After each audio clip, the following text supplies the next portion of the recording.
Hello students, good morning. Welcome back on my YouTube channel. Last time हम class 6 का chapter number 2 कर रहे थे, जिसमें हमने बहुत सारी वीडियोस देख ली थी।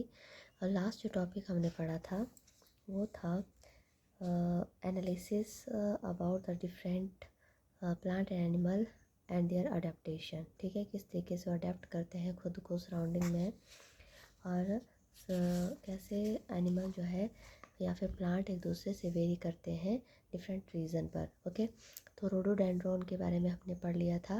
Next one is Sagar tell his classmate that he went to the Andaman and Nicobar. तो सागर एक लड़का है क्लास में और वो अंडमान निकोबार गया था। ठीक है, उसके with his parents for a special event.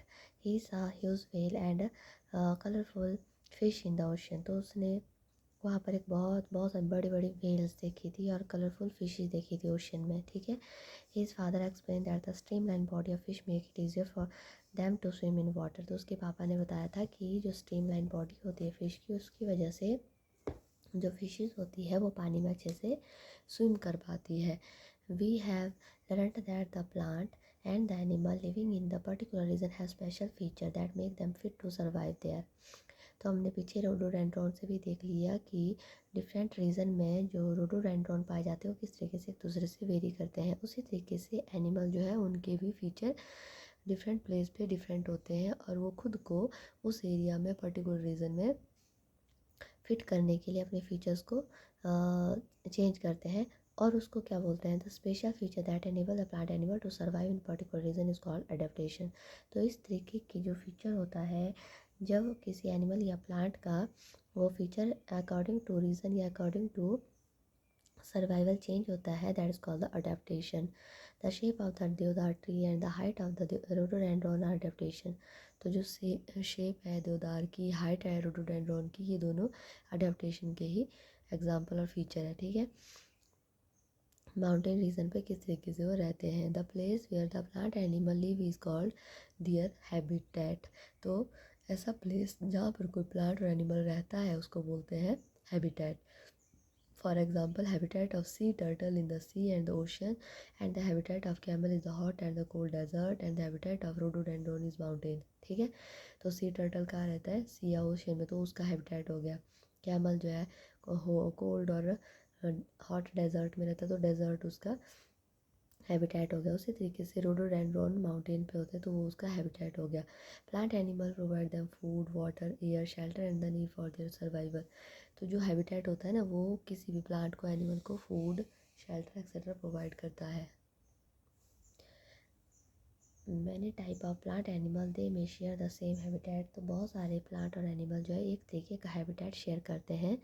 Habitat play an important role in shaping the biodiversity of region. तो हैबिटेट एक बहुत इंपॉर्टेंट रोल प्ले करता है बायोडाइवर्सिटी, किसी भी रीजन की बायोडाइवर्सिटी को शेप करने में। ठीक है, मतलब बायोडाइवर्सिटी जो लिविंग थिंग्स है जितने भी वहाँ पर, उनकी स्पेसिफिक रीजन में वो रहते हैं तो उसको शेपिंग देने में हैबिटेट का बहुत इंपॉर्टेंट रोल होता है। ठीक है, तो ये साइंटिस्ट है, उनके बारे में जान लेते हैं। इनका नाम है सलीम अली। 1896 में इनका बर्थ हुआ था और 1987 में इनकी डेथ हुई है। ये ट्रैवल करते थे across the India to observe diversity in birds. तो ये मतलब बर्ड्स के बड़े प्रेमी थे ना, तो ये पूरे इंडिया में डिफरेंट बर्ड्स की को सर्च करने के लिए, उनके बारे में जानने के लिए घूमते रहते थे। He prepare list of birds and document their travel route and habitat. तो इन्होंने क्या किया था, एक लिस्ट निकाली थी, मतलब एक तरीके से एक लिस्ट बनाई थी जिसमें बहुत सारे बर्ड्स और उनका ट्रैवल रूट देखा था कि कहाँ से बर्ड जाते हैं, कौन सी जगह पर वो रुकते हैं, क्या वो खाना खाते हैं, कौन सा उनका जगह है। ठीक है, he recorded the region with his diversity of birds and took measure to conserve their region. तो उन्होंने ऐसा देखा कि कौन सी जगह पर सबसे ज़्यादा पक्षी पाए जाते हैं और उनको किस तरीके से आप कंजर्व कर सकते हैं। कियोलाडियो नेशनल पार्क इन का भरतपुरा। तो ये एक नेशनल पार्क है भरतपुरा में, Rajasthan and Ranganathittu bird sanctuary in Mandya and Karnataka example of region he preserve. तो उन्होंने इन प्लेसेस को प्रिजर्व किया था। क्योलाडो नेशनल पार्क जो भरतपुरा में है राजस्थान में। ठीक है, एंड कंगनथिटू बर्ड सेंचुरी है मांड्या में कर्नाटका, ये कर्नाटका में पड़ता है। तो ये स्पेशल रीज़न है जहाँ पर इन्होंने जो एनिमल बर्ड्स थे उनको प्रिजर्व किया था। He wrote a landmark series of 10 books, तो उन्होंने 10 बुक्स लिखी थी बर्ड्स के ऊपर, ठीक है, इंडियन सब कॉन्टिनेंट में जो भी पाई जाती है। He refer to as the bird man of India, तो क्वेश्चन आता है कि who is the bird man of India? Salim Ali. He was awarded Padma Vibhushan in 1976, तो 76 में इनको पद्म विभूषण भी मिला था, ठीक है। What are the different way you can be group the plant animal based upon their habitat, तो डिफरेंट वे कौन कौन से है जिसमें आप प्लांट और एनिमल को उनके हैबिटेट के बेस पे क्लासीफाई कर सकते हो। One way is to group them into those that live on the land and those live in the water. तो पहले तो ये है कि जो बर्ड्स और एनिमल जो आपके प्लांट जो आपके लैंड में रहते हैं उनको अलग करेंगे, जो पानी में रहते हैं उनको अलग करेंगे। The plant animal that live on the land are said to be terrestrial, ठीक है। तो टेरिस्ट्रियल जो टर्म होता है वो लैंड के एनिमल के लिए होता है, ठीक है, जो ज़मीन पे रहते हैं। Some example of terrestrial habitat forest, desert, grassland and mountain, तो ये टेरिस्ट्रियल हैबिटेट है जिसमें फॉरेस्ट आते हैं, डेजर्ट आते हैं, ग्रासलैंड आते हैं, माउंटेन आते हैं। फिर आता है the plants and the animal that live in the water is said to be aquatic, तो ऐसे प्लांट और एनिमल जो पानी में होते हैं उनको बोलते हैं aquatic, okay. Some example aquatic habitat are pond, lake, river and ocean, तो ये एग्जांपल है कौन कौन से, पॉन्ड, लेक, रिवर और ocean. Some animals such as a frog can live in water as well as the land, तो ऐसे भी एनिमल होते हैं जो पानी में भी रहते हैं और बाहर भी रहते हैं, उनको बोलते हैं एम्फीबियंस। तो इसमें आते हैं फ्रॉग आते हैं, स्नेक आते हैं, लिजर्ड आती है। But when what would happen if the habitat of plant animal are damaged, क्या होता है अगर इनका जो हैबिटेट है वो डैमेज हो जाए। what would happen if the goat does not be grass to eat, क्या होगा अगर किसी बकरी को खाने को ना मिले। Can the fish survive without water, क्या कोई फिश बिना पानी के सर्वाइव कर सकती है। Check with your parents, grandparents and neighbours to know about the plants, birds, insect और any other animals that use to see frequently in their childhood but do not see as often now, तो आप अपने parents, grand parents या फिर जो भी आपके surrounding में है उनसे जान सकते हैं प्लांट्स, इंसेक्ट और अदर एनिमल्स के बारे में जिनको आपने बचपन से देखा होगा, ठीक है, जो आज आपको नहीं दिख रहे होंगे। तो पेरेंट्स भी बताते हैं कई these changes often happen when habitat is damage, तो ये सारे चेंजेस जो है जो पहले होते थे अब नहीं होते हैं, वो किसी न किसी चेंजेस की वजह से ऐसा हुआ है, तो इसको बोलते हैं हैबिटेट डैमेज की वजह से वो हुआ है। The damage to habitat of plant animal result in loss of their home, food and other resources, तो ये जो लॉस हुआ है प्लांट और एनिमल का, ये उनका जो होम है वो फूड है या फिर रिसोर्सेज है वो ख़त्म हो गए, उसकी वजह से वो एक तरीके से गायब हो जाते हैं, एक्सटिंक्ट हो जाते हैं, विलुप्त हो जाते हैं, ठीक है। This lead to the loss of biodiversity, इसकी वजह से बायोडाइवर्सिटी में बहुत जो है लॉस होता है।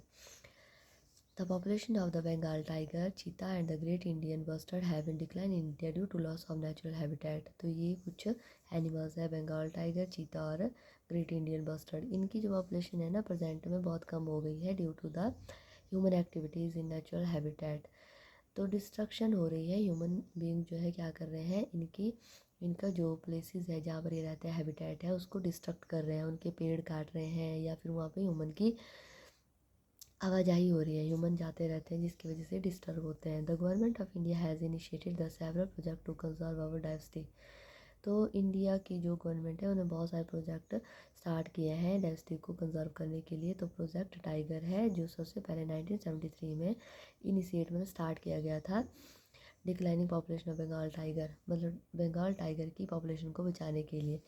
एंड द चीता री इंट्रोडक्शन प्रोजेक्ट, और एक था cheetah reintroduction project was initiated in 2022, तो 2022 में to restore the population of cheetah. आपने सुना भी होगा नरेंद्र मोदी ने जो है कुछ चीता जो है दूसरे कंट्री से लाए थे। Similarly habitat of great Indian bustard have been be declare of protected area in state of Gujarat, Rajasthan and Maharashtra, तो ग्रेट इंडियन बस्टर्ड के लिए भी जो है प्रोटेक्ट किए गए थे कुछ एरिया गुजरात, राजस्थान और महाराष्ट्र में, ताकि इनकी पॉपुलेशन को हम डिक्लाइन होने से बचा सकें, okay. Next one is the traditional protected forest, तो ऐसे कौन से फॉरेस्ट है जिनको ट्रेडिशनली हम प्रोटेक्ट कर रहे हैं, जिनको स्कैड ग्रुप बोलते हैं, ठीक है। ट्रेडिशनली का मतलब जो काफ़ी टाइम से जैसे थे वैसे के वैसे रखे, हमने ज़्यादा उनमें चेंजेस नहीं किए हैं। Sacred group are undisturbed patches of forest, तो ये ऐसे एरिया होते हैं जिनमें हम इनको बिल्कुल भी छेड़खानी नहीं करते हैं। दियर साइज़ में vary from quite small to very large, तो इनका जो साइज़ होता है छोटा भी होता है, कई बार बहुत बड़ा। मतलब ये जो स्कैड ग्रुप है कहीं पर छोटे होंगे, कहीं पर बहुत बड़े होंगे। And they are home to different kind of plant animal. तो ये अलग अलग तरीके के प्लांट और एनिमल के लिए होम होते हैं, घर है एक तरीके से। Including the numerous medicinal plant, बहुत सारे मेडिसिनल प्लांट भी यहाँ पे मिलते हैं। They are protected by the local community and no one in allowed to harm any animal. तो बेसिकली इनको प्रोटेक्ट करने के लिए लोकल कम्युनिटी का ही रोल होता है। लोकल कम्युनिटी के लोगों जो है इनके बेनिफिट के बारे में जानते हैं, तो वो इन एरिया में किसी भी डिस्ट्रक्शन के लिए अलाउ नहीं करते हैं, ठीक है।